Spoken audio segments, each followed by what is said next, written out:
अभी कुछ महीनों पहले नासा ने मार्स पर मार्स 2020 नाम से एक मिशन भेजा है, जिसमें परसेवरेंस नाम से एक रोवर है, जो कि 18 फरवरी 2021 को जेज़रो क्रेटर मार्स पे जाके लैंड होएगा। उसमें एक इंटरेस्टिंग सा बॉक्स है मॉक्सी नाम से।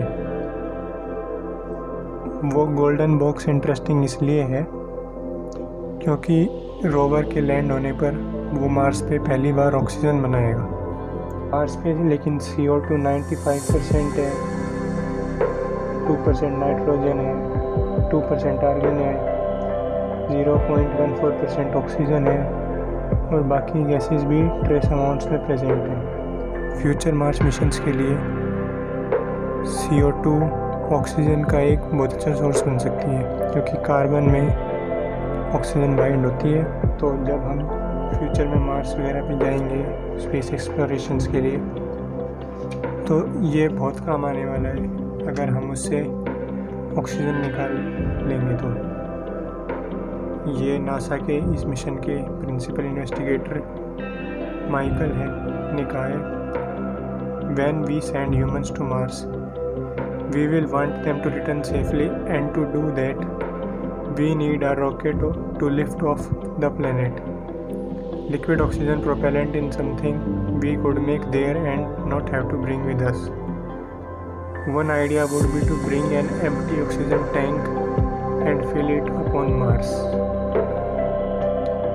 क्योंकि जब हम लोग मार्स से वापस आने के लिए प्लानिंग करेंगे तो हमें कम से कम 30 से 50 टन ऑफ फ्यूल चाहिए मार्स से रॉकेट को लॉन्च करने के लिए। ये फ्यूल अर्थ से रॉकेट लॉन्च करने के कंपैरिजन में काफ़ी कम है, क्योंकि वहाँ पे एटमॉस्फेयर ज़्यादा डेंस नहीं है। इस रोवर में 7 मेजर इक्विपमेंट्स हैं।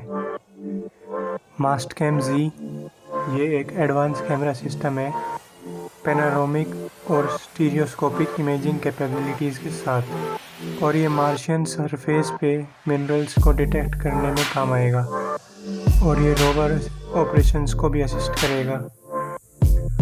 और दूसरा है मेडा, मार्स एनवायरमेंटल डायनामिक्स एनालाइजर। ये कुछ सेंसर्स का सेट है जो temperature, wind speed and direction, pressure, relative humidity और डस्ट साइज एंड शेप का डेटा कलेक्ट करके रोवर तक पहुंचाएगा। अगला है pixel, planetary instrument for x ray लिथोकेमिस्ट्री। ये एक एक्सरे फ्लोरोसेंट स्पेक्ट्रोमीटर है। इस पे एक हाई रेजोल्यूशन इमेज सेंसर है। Pixel will provide capabilities that permit more detailed detection and analysis of chemical elements than ever before. अगला है RIMFAX, radar imager for Mars subsurface experiment। ये एक ground penetrating radar है जो कि centimetre scale resolution से data collect करके उसको रोवर तक भेजेगा, जिसको स्टडी करके हम मार्स की सब सरफेस को एनालाइज कर पाएंगे। अगला है Sherlock, scanning habitable environments with Ramon and लुमिनिसेंस for Organics and chemicals. ये एक स्पेक्ट्रोमीटर है जो कि फाइन स्केल इमेजिंग प्रोवाइड करेगा, और ये एक UV लेज़र को यूज़ करता है to determine fine scale मिनरलोजी and detect organic compounds. अगला है सुपर कैम, और ये एक सेफ डिस्टेंस से रॉक्स के अंदर ऑर्गेनिक कंपाउंड्स का पता भी लगा सकता है। इस इंस्ट्रूमेंट में CNES /IRAP फ्रांस से सिग्निफिकेंट कंट्रीब्यूशंस आए हैं, लेकिन आज मैं आप लोगों को इन सब के बारे में नहीं बताने वाला, क्योंकि इन सब से इंटरेस्टिंग एक है Mars oxygen in situ resource utilisation experiment नाम से गोल्ड बॉक्स, जिसको शॉर्ट फॉर्म में मॉक्सी बोलते। ये है मॉक्सी का ये है फंक्शनल ब्लॉक डायग्राम। इसमें एक फिल्टर लगा रहेगा जो कि मार्शियन एटमॉस्फेयर से एयर को सक करेगा और उसमें से डस्ट पार्टिकल्स को रिमूव करके उनको एक कंप्रेशन चैम्बर में भेजेगा जो कि गैस को कंप्रेस करेगा। कंप्रेस इसलिए करनी पड़ेगी क्योंकि मार्स का जो एटमॉस्फेयर है, एटमॉस्फेरिक प्रेशर है, वो अर्थ के एटमॉस्फेरिक प्रेशर से बहुत ज़्यादा कम है। तो ये उसको कंप्रेस करके ऑलमोस्ट अर्थ के प्रेशर के बराबर गया है और जो गैस कंडेंस थी उसको बाहर भेज देगा। फिर आता है मेन पार्ट जो कि है सॉलिड ऑक्साइड इलेक्ट्रोलाइसिस। ये ही मान लो आपकी मेन ऑक्सीजन प्रोडक्शन फैक्ट्री है इसमें गोल्ड बॉक्स के अंदर। और फिर ये उसका कंपोजिशन, ऑक्सीजन प्योरिटी और प्रोडक्शन रेट मेजर करके उसको सेपरेट चैम्बर्स में भेज देगा। ऑक्सीजन को स्टोर कर लिया जाएगा, कार्बन डाइऑक्साइड और कार्बन मोनोऑक्साइड को एटमॉस्फेयर में वापस रिलीज कर दिया जाएगा। आप लोगों ने मार्शियन तो देखी होगी जिसमें वो कैमरे में रिकॉर्डिंग करा होता है, तब एक बात होता है कि अगर उसका ऑक्सीजनेटर ख़राब हो जाएगा तो वो सफोकेशन की वजह से मर जाएगा। ये भी उस ऑक्सीजनेटर की तरह ही है, बस उसका छोटा भाई, क्योंकि ये सिर्फ 10 ग्राम के आसपास ऑक्सीजन प्रोड्यूस करेगा पर आवर, जो कि सिर्फ एक छोटे से कुत्ते को जिंदा रख सकता है, इंसान को तो नहीं।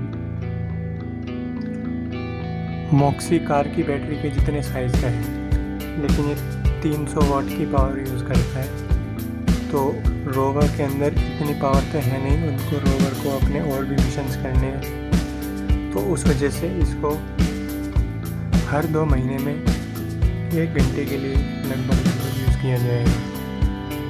और इसका मेन काम है ऑक्सीजन फॉर्मेशन को एनालाइज करना कि वो दिन में कितनी बनती है, रात में कितनी, सर्दियों में कितनी, गर्मियों में कितनी, डस्ट स्टॉर्म होता है तब कितनी बनती है, जब डस्ट स्टॉर्म नहीं होता है तब कितनी बनती है।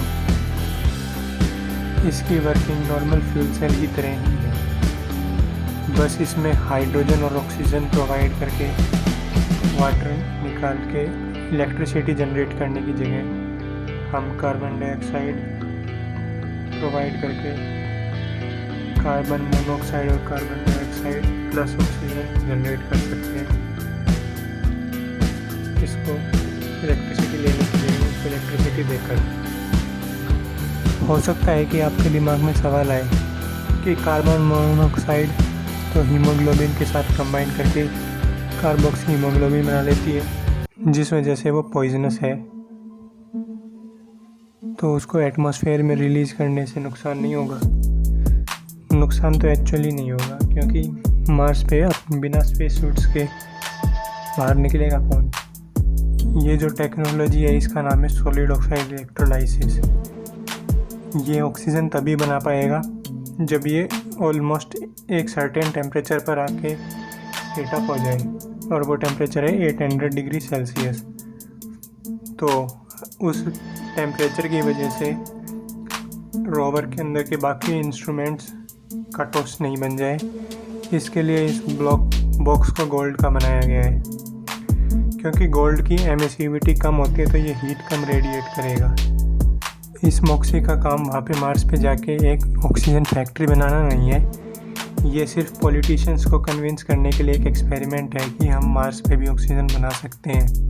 इवेंचुअली जब हम लोग मार्स पर जाएंगे तो इतने छोटे मॉक्सी से तो काम होगा नहीं, इसको ऑलमोस्ट 2 साल पहले 200 के फैक्टर से मल्टीप्लाई करके सपोर्टिंग इक्विपमेंट्स के साथ भेजना पड़ेगा, जैसे कि oxygen storage tank, electricity generation source, ताकि जब तक इंसान मार्स की मिट्टी पर कदम रखे तब तक ये उसके यूज़ के लिए काफ़ी ऑक्सीजन बना चुकी हो, और जब आदमी मार्स पर जाएगा तो वो उससे काम कर सके।